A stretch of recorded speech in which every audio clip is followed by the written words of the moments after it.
Hello everyone, welcome back to my channel. It's me Prapti Prabhakar. तो मेरे exams चल रहे थे जिस वजह से मैं कोई भी वीडियो अपलोड नहीं कर पा रही थी। एंड फाइनली आज मेरे एग्ज़ाम्स ख़त्म हो गए हैं। एंड अब मैं आपको बताऊंगी कि मेरे एग्ज़ाम्स कैसे गए। लेकिन उससे पहले जो सबसे ज़्यादा सेटिस्फाइंग और सबसे इम्पॉर्टेंट चीज़ है वो है जब आपका एग्ज़ाम ख़त्म हो तो आप डेट शीट पे टिक लगाओ। ये दुनिया की सबसे ज़्यादा सेटिस्फाइंग फीलिंग्स में से एक है। तो सबसे पहले मैथ्स से शुरू करते हैं। मैथ्स में एमसीक्यूज़ तो बहुत ज़्यादा इजी थे। ये तो मैंने अच्छे से कर लिए। ऑलमोस्ट मेजर पोर्शन जो था वो तो इजी था, मतलब कि अच्छे मार्क्स तो इजीली लेकर आ सकते हैं।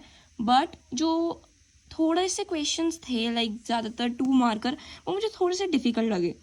एक मुझे ये सेकंड क्वेश्चन में काफ़ी डूएस डायरेक्टेड सेकंड पार्ट के सेकंड में बहुत ज़्यादा प्रॉब्लम थी।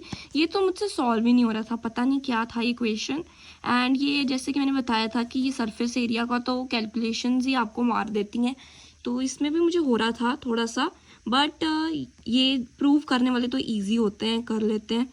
फिर ये वाला भी थोड़ा सा डिफ़िकल्ट लगा मुझे, एज वाला। इसका मैम ने चेंज करवा दिया क्योंकि किसी को भी नहीं आ रहा था, बट चेंज कराने के बाद भी मुझसे सॉल्व नहीं हुआ ये। एंड इनफैक्ट किसी से भी नहीं हुआ ये सॉल्व। और बाकी प्रोबेबिलिटी तो सबसे इजी थी।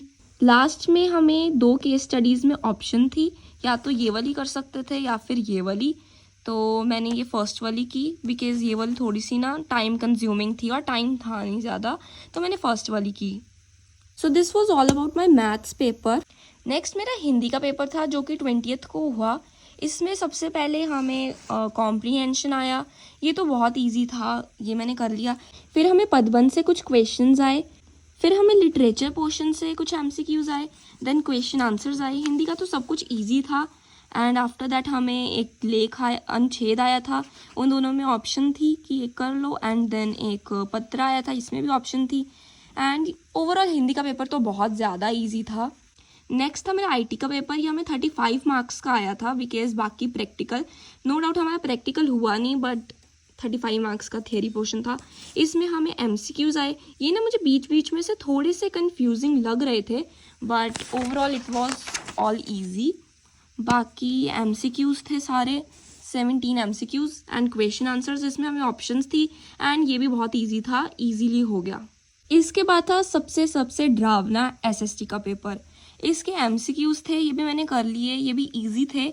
मे बी 1 या 2 मेरे गलत हुए हैं, बट मोस्टली सही हैं सारे। एंड सेक्शन बी में भी हमें क्वेश्चन आंसर्स आए थे, वो भी इजी थे, ज़्यादा डिफ़िकल्ट नहीं लगे मुझे। एंड सेक्शन सी था, ये भी चीज़ें ठीक थी सारी, ऑलमोस्ट केस स्टडी वगैरह सब ठीक थी। जो मैप था ना, हमें फिजिकल मैप करवाया था एंड यहाँ पे पॉलिटिकल मैप आया। तो मतलब मैंने इतनी अच्छे से ना स्टेट्स देखी नहीं थी कि कौन सी स्टेट में कौन सी है। मैंने फटाफट बस फिजिकल मैप की एक रीडिंग सी ली थी, तो मुझे वो थोड़ा सा हो रहा था कि अब पॉलिटिकल मैप पे एग्जैक्टली स्टेट्स गिवन होती हैं, तो उस पर अब थोड़ा गलत ना हो जाए। बट बाकी एसएससी का पेपर भी ठीक था। इसके बाद पंजाबी का पेपर था। ये भी इजी था हिंदी की तरह ही, बट यहाँ पर जैसे हमें कुछ कविताएं थी, तो उसमें हमें मतलब कविताओं के ना लाइंस जो थी ना वो बीच में से ब्लैंक्स की फॉर्म में आई। एंड इसमें लाइक हमें लर्न तो हो जाती हैं वो, क्योंकि उसकी प्रोनाउंसिएशन डिफरेंट है एंड जो हम लिख रहे हैं ना वो डिफरेंट है। तो उसमें मेरी स्पेलिंग मिस्टेक्स तो काफ़ी हुई होंगी, बट स्टिल मतलब मुझे लर्न थी तो उतना ये डिफ़िकल्ट नहीं रहा, बट स्पेलिंग मिस्टेक्स हुई। बाकी सब ठीक ही था। पेपर लेंदी था ओवरऑल एंड 5 मिनट्स पहले ही मुझसे कंप्लीट हुआ एंड रीचेक नहीं हो पाया मेरा पेपर। तो ये था मेरा पंजाबी का पेपर। फिर नेक्स्ट था इंग्लिश का एग्ज़ाम। इसका जो पैसेज आया था हमें, ये इजी था। लाइक आई वाज शॉक्ड कि हमें इतना इजी पैसेज आता नहीं है। आफ्टर दैट हमें राइटिंग एंड ग्रामर आया। इसमें लेटर जो थी, इसमें काफ़ी ज़्यादा कंटेंट बना एंड मतलब काफ़ी मुझे लेटर काफ़ी अच्छी लगी। उसके बाद कुछ फिलिप्स थे जो कि हमने यहाँ से ऑप्शंस देखकर यहाँ पे फिल करने थे, और ये भी इजी था, काफ़ी ठीक था। फिर यहाँ पे जैसे कुछ क्वेश्चन आंसर्स थे ना लिटरेचर पोर्शन में, जैसे था विच literary devices used in the above lines. मुझे लिटरली कोई आइडिया नहीं था क्या मतलब इसमें पूछ क्या रहे हैं। मुझे घर आके मैंने सर्च किया, जैसे आयरनी वगैरह होती है ना, वो चीज़ लिखनी थी कि यहाँ पर हमें क्या बताया जा रहा है। एंड मुझे पता नहीं था, मैं तो फायर एंड आइस लिखाई हूँ, बट स्टिल कोई बात नहीं। बाकी इंग्लिश का पेपर भी काफ़ी अच्छा था एंड ये तो मेरा बहुत बहुत पहले कंप्लीट हो गया। तो अब बात करते हैं साइंस के एग्ज़ाम की, जो मेरा आज था 26 को, जो कि लास्ट एग्ज़ाम था। एंड इसमें हमें MCQs आए, ये तो ठीक थे। एजर्शन रीज़न में ना मुझे फिज़िक्स का ये जो मिरर वाला एजर्शन रीज़न है ना, इसमें थोड़ी सी प्रॉब्लम लग रही थी कि मुझे हैं तो दोनों सही, दोनों ट्रू है, बट मुझे ये नहीं समझ लग रही थी क्या ये करेक्ट एक्सप्लेनेशन होगी, बिकॉज मुझे ना ये सही लग नहीं रहा कि इसकी एक्सप्लेनेशन मुझे सही नहीं लगी। तो मैंने इसमें यही लिखा कि both and R true but R is not the correct explanation. बाकी अब पता नहीं, इसको सर्च करूँगी अब मैं। एंड बाकी ठीक था। मुझे मेन जो सबसे ज़्यादा डिफ़िकल्ट लगा ना, वो केमिस्ट्री का पोर्शन लगा। जैसे इसमें प्रेसिपिटेट रिएक्शन थी ना, कि हमें एक एग्जाम्पल देनी थी, तो मुझे लिटरली, मैं इतने अच्छे से पढ़ के आई थी ना, बट मुझे वहाँ पे कुछ याद नहीं रहा। तो पता नहीं मैं क्या रिएक्शन दिखाई हूँ इसकी।